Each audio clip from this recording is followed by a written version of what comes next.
Today, we are on a mission to help our eggplant friends to grow big and healthy. Let's go! Jump in! Dominoes! You can lead the way! Hey! Hey! Welcome to the eggplant garden. We have 4 rules in taking care of the eggplants. First rule, eggplants love sunny spots and use rich soil.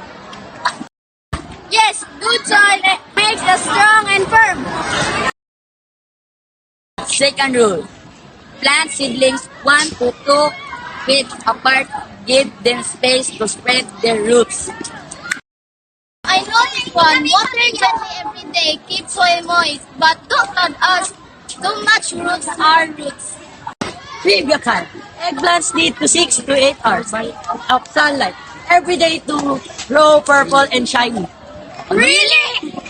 Yes, really.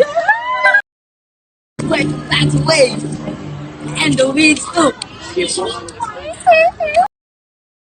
Change fiber, but always remember, check the leaves often and remove all the yellow leaves and bugs right away.